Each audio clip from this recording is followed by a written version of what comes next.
श्रोते हो नमस्कार. आजच्या आपल्या व्यक्तिवेध या कार्यक्रमामध्ये आपल्या सर्वांचं मनपूर्वक स्वागत आणि वैशाली जाधवचा नमस्कार. श्रोते हो, आपल्या व्यक्तिवेध या कार्यक्रमाच्या मागच्या भागामध्ये आपण IAS अधिकारी चंद्रकांत दळवी यांच्या व्यक्तिमत्वाचा उलगडा करून घेत होतो. आज आपण ऐकणार आहोत याच मुलाखतीचा भाग दुसरा.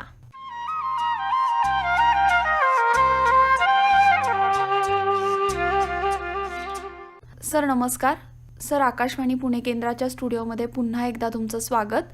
सर, मागच्या भागामध्ये आपण ग्रामविकास ही संकल्पना आणि तुम्ही अधिकारी असताना तुमची नोकरी आणि सोबत आपल्या गावाचा विकास किंवा ग्रामविकास हे नेमकं कसं असावं यासाठी तुम्ही काम करत होता.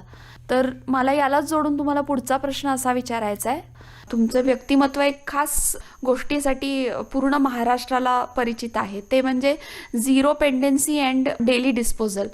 ही जी कॉन्सेप्ट तुम्ही प्रशासनात आणली आणि ती तुम्ही ज्या पद्धतीने राबवली आणि ती शहर गाव कुठेही असो ही गोष्ट राबवली जाऊ शकते लोकसंख्येचा विचार न करता, तर मला वाटतं की याविषयी पण तुम्ही थोडंसं बोला. तुम्ही याचा विचार कसा केला आणि हे अंमलात कसं आणलं? मोठा विषय आहे. शासकीय कार्यालयामध्ये आपण जेव्हा कधी व्हिजिट करतो तर तेव्हा असं दिसतं की खूप मोठ्या प्रमाणावर कागद आहेत, टेबलवर कागद आहेत, कार्यालयामध्ये जिकडं पाहावं तिकडं कागदच आहेत.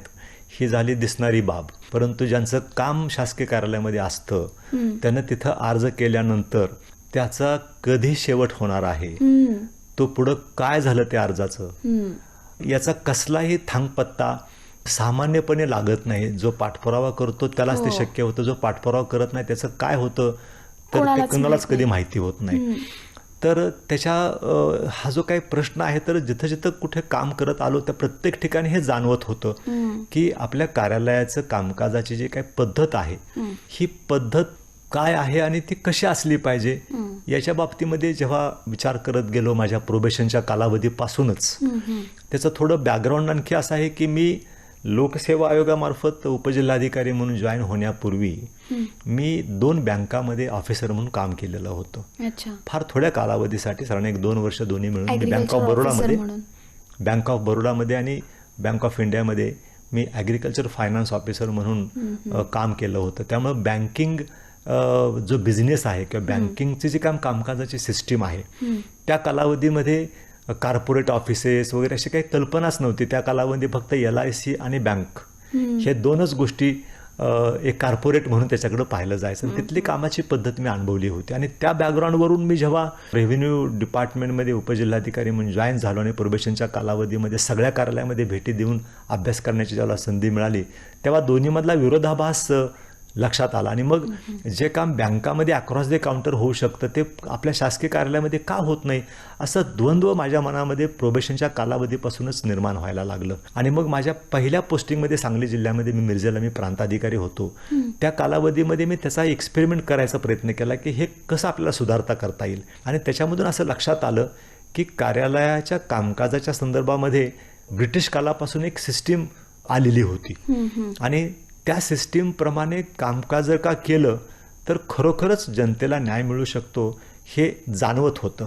आणि म्हणून त्या दिशेनं काही काम राज्यामध्ये पूर्वी पण झालं होतं. विशेषतः मी जरूर उल्लेख करेन की लखेना साहेब हे अहमदनगर जिल्ह्यामध्ये जिल्हाधिकारी होते. त्यांनी 1980च्या कालावधीमध्ये त्यावेळेला त्यांनी हे कार्यालयाच्या कामकाजाची पद्धत बदलण्याचा प्रयत्न केला होता. किंबहुना ती जी काही ब्रिटिशकालीन सिस्टीम होती ती पुन्हा नेमके पद्धतीनं शासनाच्या कार्यालयामध्ये राबवायचा प्रयत्न केला आणि त्याला लखेना पॅटर्न म्हणून खूप प्रसिद्धी त्या कालावधी मिळाली होती. तर शासकीय कार्यालयामधला जो काही कामकाजाची सिस्टीम आहे ती सिस्टीम बसवण्याचं काम पहिल्यांदा करायचं आणि मग त्याच्यानंतर त्या शासकीय कार्यालयामध्ये जी काही पेंडन्सी आहे, लोकांची जी काही कामं पेंडिंग आहेत ती 100% डिस्पोज ऑफ करणं यासाठी सिस्टीम बसवायची. ह्या 2 योजनेवर काम करायचं होतं. तर कुठेही गेलो की पहिल्यांदा कार्यालयाला फेरफटका मारल्यानंतर ह्या कागदांचं पहिल्यांदा काय करायचं याचा विचार करायचो. आणि मग जेव्हा अभ्यास केला तेव्हा लक्षात आलं की तिथे जे क्लार्क असतात प्रत्येक कार्यालयामध्ये तर त्यांचं दप्तर ठेवण्यासाठी म्हणून एक सिस्टीम असते, त्याला 6 बंडल सिस्टीम असं म्हटलं जातं. तर त्या 6 बंडल सिस्टीममधून दप्तर लावलं पाहिजे आणि त्याच्यामध्ये जे कागद कामकाजाचे आहेत त्या कामकाजाच्या कागदांचं कार्यविवरणामध्ये त्याची नोंद केली पाहिजे आणि त्याच्यामधून त्याचं डिस्पोजल व्हायला पाहिजे. ही जी सिस्टीम असते ती सिस्टीमच ज्या कार्यालयामध्ये विस्कळीत झालेली आहे तिथं तो जो कर्मचारी आणि तिथला जो अधिकारी आहे त्याला एक्झॅक्टली कळतच नाही की आपल्या कार्यालयामध्ये पेंडन्सी आहे किती प्रकरणं पेंडिंग आहेत, केव्हापासून पेंडिंग आहेत. तर पहिल्या टप्प्यामध्ये हे कार्यालयातल्या सगळ्या कागदोपत्रांची छाननी करणं, पेंडिंग कागद जे आहेत ते बाजूला काढणं, नाश करायचे पेपर नाश करणं, रेकॉर्ड रूममध्ये प्रिझर्व करायचे पेपर्स रेकॉर्ड रूममध्ये लावणं, हे सगळं काम जे आहे ते पहिल्या टप्प्यामध्ये केलं जातं. त्याला साधारण एक 3 ते 6 महिन्याचा तेव्हा तुम्ही कालावधी. कुठल्या जिल्ह्यात काम करत होता? झिरो पेंडन्स आणि डेली डिस्पोजल या नावाने ही योजना मी पुण्याला जेव्हा जिल्हाधिकारी होतो 2008 ते 2011 या 3 वर्षाच्या कालावधीमध्ये ही पुणे जिल्ह्यामध्ये योजना राबवली. बरोबर. सर्व जेवढी काय रेव्हेन्यू डिपार्टमेंटमध्ये जिल्हाधिकाऱ्यांच्या अंडर जेवढी कार्यालय आहेत त्या सगळ्या कार्यालयामध्ये ही योजना प्रभावीपणे राबवली. सर्व प्रकरणं जिल्ह्यामधली त्यांची झिरो पेंडन्सी करण्यात आली. आणि मग त्यानंतर जे प्रकरणं यायला लागली, आज माझ्याकडं झिरो पेंडन्सी आहे माझ्या कार्यालयामध्ये आणि उद्याच्याला 4 लोकांचे अर्ज आले तर ते त्याच दिवशी त्याचा निर्णय करणं, याला डेली डिस्पोजल हे नाव आम्ही दिलं. परंतु शासकीय कार्यालयामध्ये प्रॉब्लेम काय असतो की आज समजा शासकीय कार्यालयामध्ये 1000 कामं शिल्लक आहेत, उद्याच्याला एक 5-25 नवीन कामं आली, त्याच्या आदल्या दिवशी एक 10-15 काढून टाकली तर पर डे किती शिल्लक नक्की कामं आहेत ह्याचा हिशोबच लावता येत नाही. बरोबर. मग उद्दिष्ट कसं देणार तुम्ही तुमच्या स्टाफला, तुमच्या कार्यालयांना?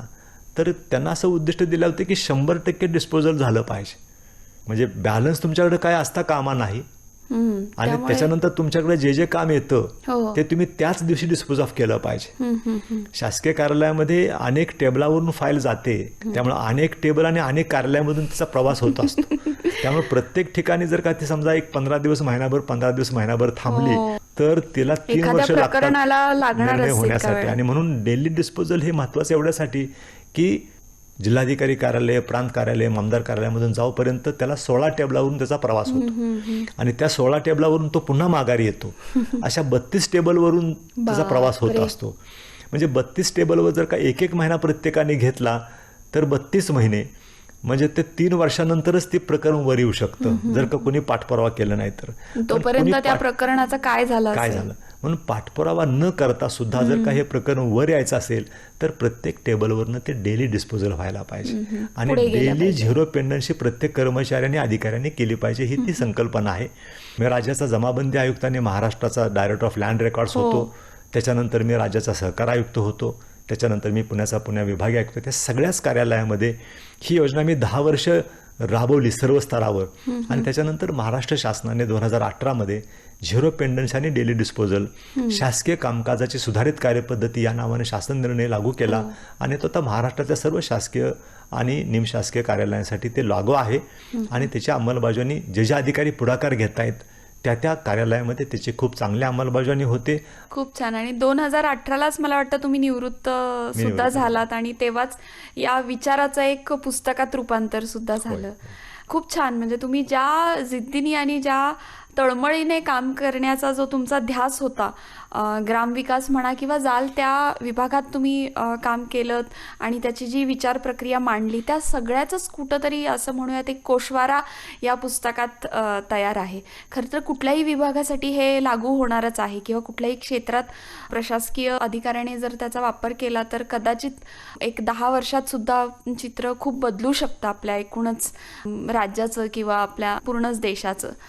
सर, सेवानिवृत्तीनंतर तुम्हाला असं वाटतंय की आपण NGO म्हणून एका संस्थेमार्फत परत ते काम करायचंय, म्हणजे सत्व फाउंडेशन हे नेमकं काय आहे आणि सत्व फाउंडेशनचा तुम्ही मुळात का विचार केलात, हे तुम्ही का ठरवलं? कारण आम्ही सत्व फाउंडेशन विषयी जे जाणून घेतलं ते हेच आहे की ग्रामविकास आहे, जवळजवळ 25 गावांचा याच्यामध्ये समावेश आहे. तर सत्व फाउंडेशन का आणि कसं? मी आपल्याला सुरुवातीला सांगितलेलं आहे की 35 वर्ष ते जवळपास 38-39 वर्ष मी माझ्या निढळ गावाच्या विकासासाठी काम करतो आहे आणि बेसिकली एका गावाच्या विकासाचा जो काही गेल्या 35-38 वर्षाचा जो अनुभव आहे त्याच्यामध्ये काही फार सगळं सोपं आणि सुटसुटीत अशातला भाग नाही. अनेक प्रश्न, अनेक समस्या काम करतानाही येतात. एखादं काम गावामध्ये करायचं असेल तर त्याच्याबद्दलची संकल्पना मनामध्ये आल्यापासून ती गावाची मागणी म्हणून ती पुढे येऊपर्यंत आणि तिथून त्याची मागणी शासकीय दरबारामध्ये करून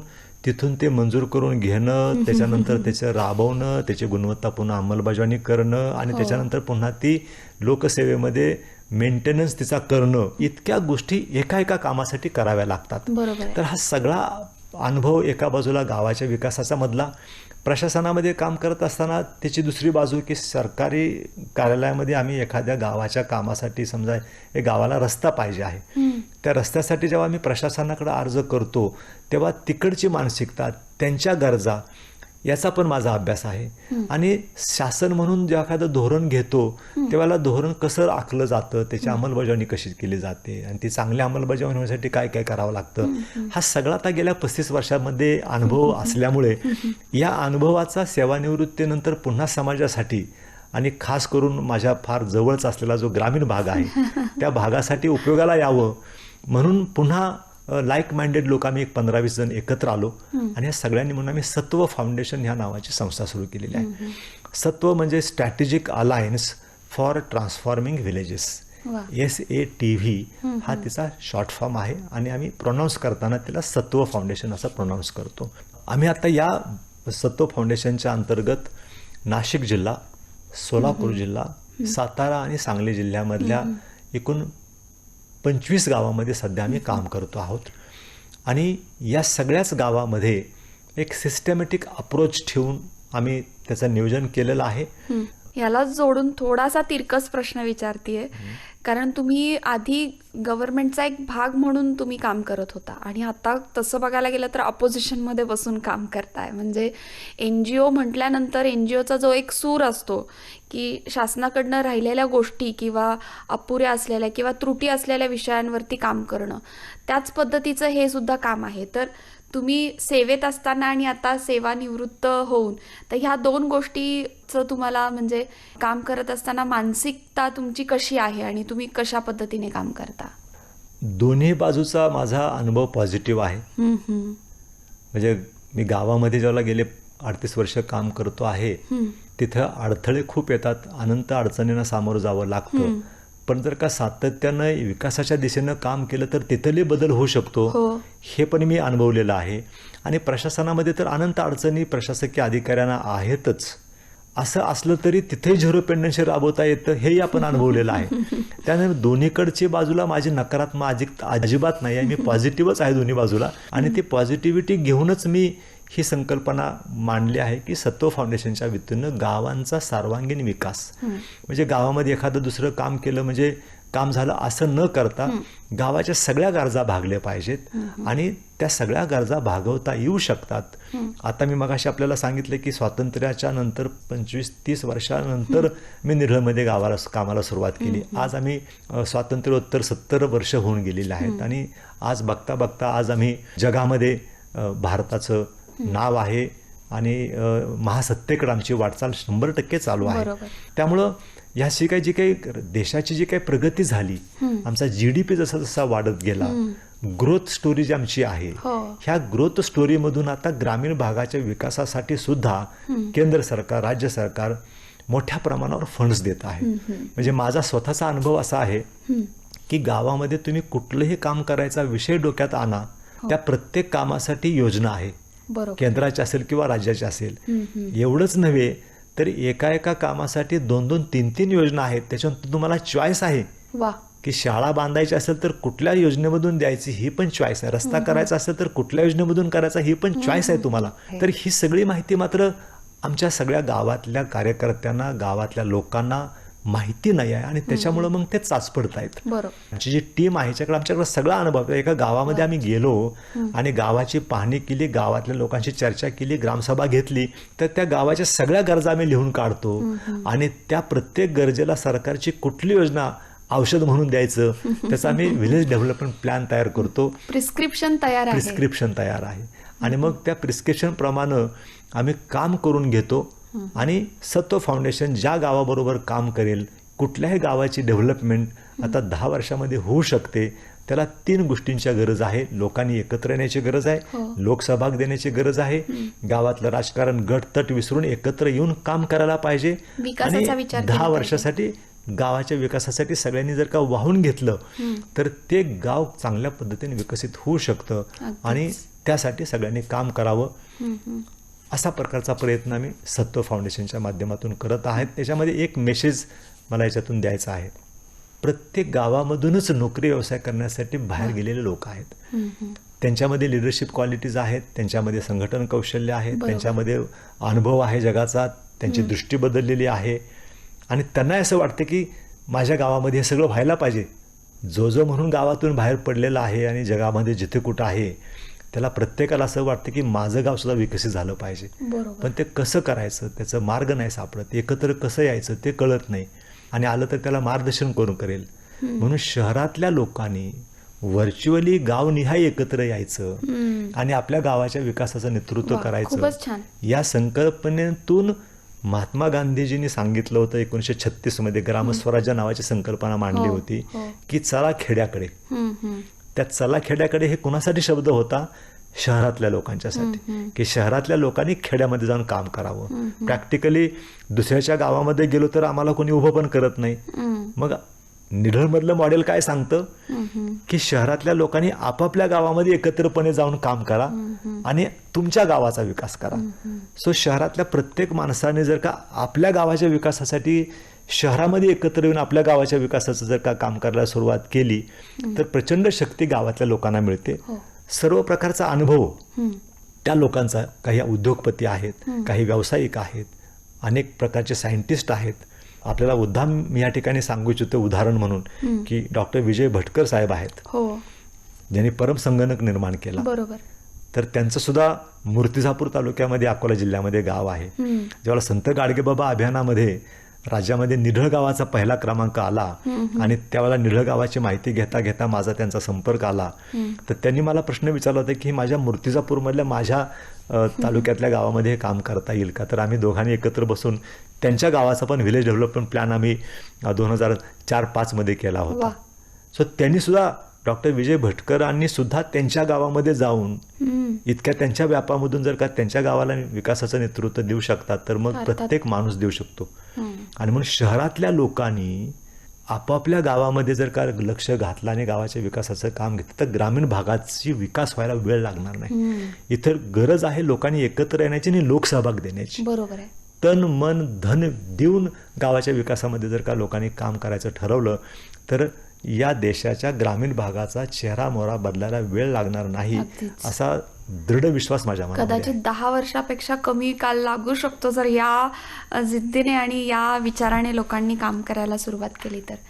सर, तुमच्या एकूणच कामाच्या वेगात आणि विचारामध्ये सातत्याने ते काम तुम्हाला पूर्ण करायचंय किंवा कसंही करून त्याला पूर्णत्वाला न्यायचंय, या सगळ्या मागं कुठंतरी एक मला असं वाटतं की कुठली तरी मूल्य, कुठली तरी विचारधारा तुमच्या सोबत कायम आहे. तर आज तुमच्या मनात असं कुठलं चित्र, कुठले विचार आहे की ज्याची साथ तुम्हाला कायम आहे कुठल्याही परिस्थितीत? एक तर सतत कार्यमग्न राहणं हा माझ्या आवडीचा विषय आहे. त्याच्यामुळं कुठला पण विषय मला चालेल, असं काय नाही की प्रशासनच पाहिजे, व्हिलेज डेव्हलपमेंटच पाहिजे. जो कुठला विषय समोर येईल त्याच्या सगळ्या बाजूने विचार करणं, तो समजून घेणं आणि त्याच्यामधून पुढं काय करता येऊ शकेल समाजासाठी, लोकांच्यासाठी. तर हा एक आता स्थायी भाव होऊन गेला असं म्हटलं तर चुकीचं होणार नाही. सातत्यानं पहिल्या माझ्या पोस्टिंगपासून, म्हणजे पहिल्यांदा मी 2 वर्ष बँकेमध्ये काम केलं होतं, तो कदाचित माझा स्थायी भावच असेल, परंतु बँकेमध्ये सुद्धा अल्प कालावधीने मी प्रचंड काम करायचो आणि बँकेचे मॅनेजर, रिजनल मॅनेजर त्या कालावधीमध्ये सुद्धा माझ्यासारख्या प्रोबेशनला ओळखायचे. तर ते कदाचित माझ्या प्रवृत्तीचा भागच असावा कदाचित. आणि त्यामुळं मग प्रत्येक ठिकाणी कुठं जरी गेलो तरी तिथं लोकांशी बोलणं, चर्चा करणं, कार्यालय असेल, जनरल पब्लिक असेल, NGOज असतील, खाजगी कार्यालय असतील, कुठंही गेलो की तिथं चर्चा व्हायला लागली की प्रश्न समोर मांडतातच लोक. आता आम्ही प्रशासकीय अनुभव असल्यामुळं लोक प्रश्न मांडतात आणि त्याला सोल्युशन काय असू शकतं हे विचारचक्र चालू होताना मी बघता बघता त्याला सोल्युशन देतो. 2 गोष्टी याच्यामध्ये आहेत, एक वैचारिक मंथन आणि त्याच्यातून प्रश्न समजून घेणं आणि त्याच्यासाठी उत्तर शोधणं. बरोबर, ही प्रक्रिया आहे सगळ्याच बाबतीमध्ये. पण आम्ही उत्तर अनेकांच्या बाबतीमध्ये शोधतो. अनेक जण आहेत की ज्यांना उत्तर माहिती आहे, पण त्या उत्तर प्राप्त करण्यासाठी जे काही सातत्यानं काम करायला पाहिजे ते काम करण्यामध्ये आम्ही बरेच जण कमी पडतो. बरोबर आहे. तर हा फरक आहे की एखादा विषय हातात घेतला तर तो तडीस न्यायचा म्हणजे त्याचं एक्झिक्युशन 100% व्हायला पाहिजे. तर ते एक्झिक्युशन करण्यामध्ये सातत्यानं काही वर्ष काम करावं लागतं. ते करत असताना अनेक अडथळे येतात. विना अडथळा तर कुठलंच नाही होऊ शकत काम. आणि त्यामुळे ते अडथळे दूर करणं, प्रश्न निर्माण झाला की त्याला सोल्युशन शोधणं, आधार कोणाचा घेता तुम्ही या सगळ्या वेळेला? असा मनुष्यच असू शकत नाही की ज्याला निराशा येत नाही, ज्याला कुठंतरी असं वाटतं की आता हे काय करायचं याच्या पुढे.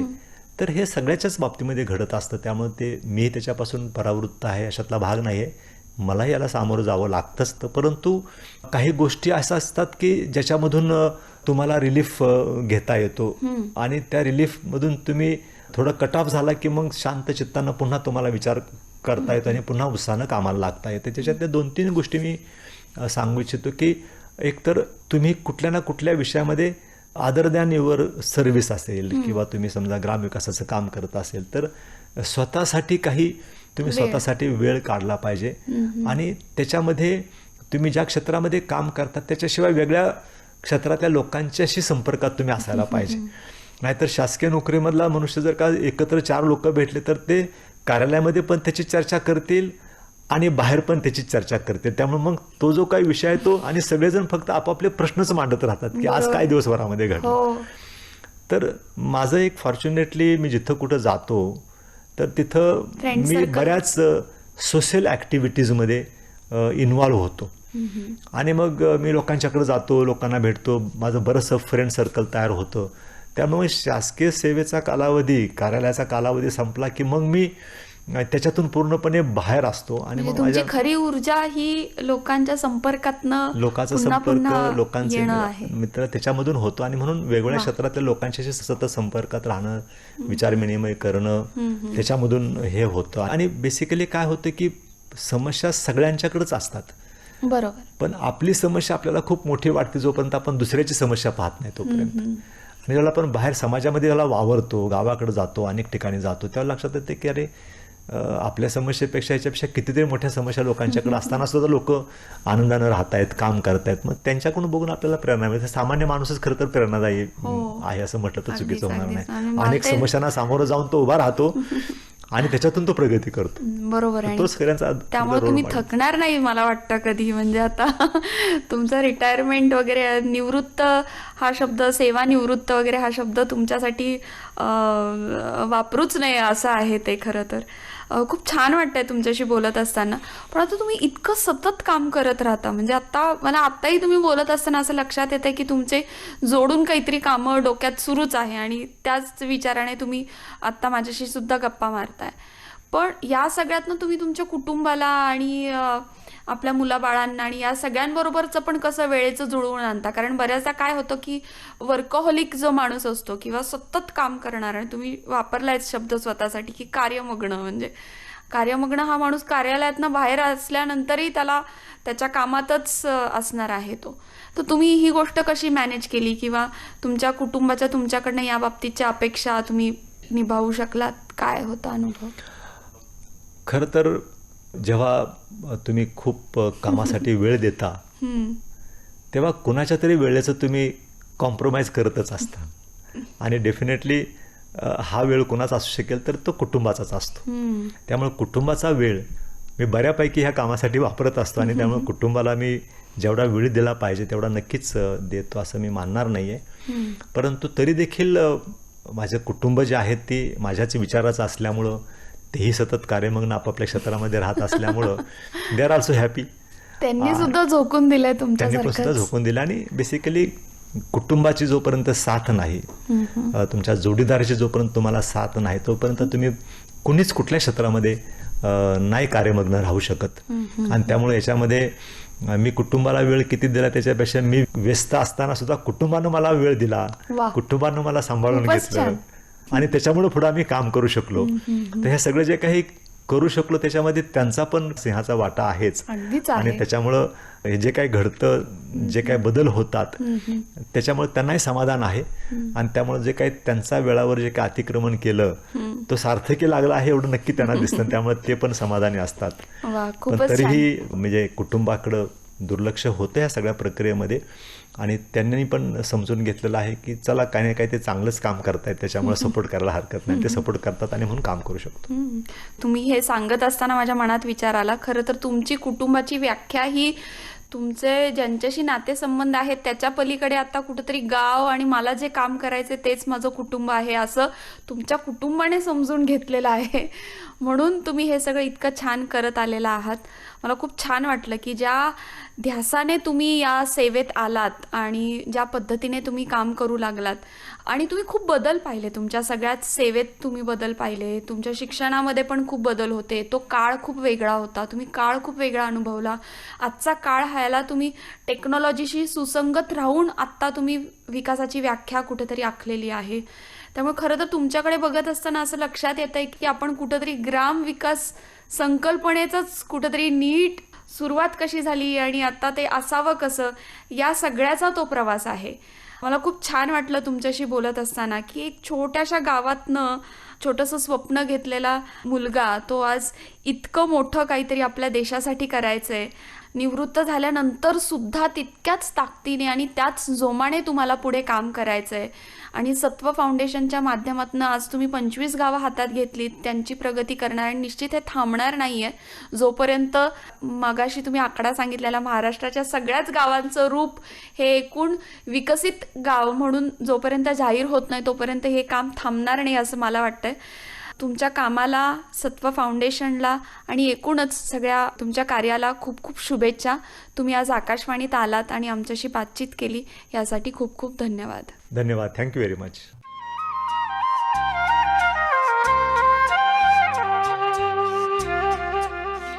श्रोते हो, आपल्या गावाच्या विकासासोबतच आपल्या राज्याचा नवे पर्यायाने देशाच्या विकासासाठीही हातभार लावणाऱ्या IAS अधिकारी चंद्रकांत दळवी यांच्याशी तेजश्री कांबळे यांनी साधलेला संवाद आत्ताच आपण ऐकला.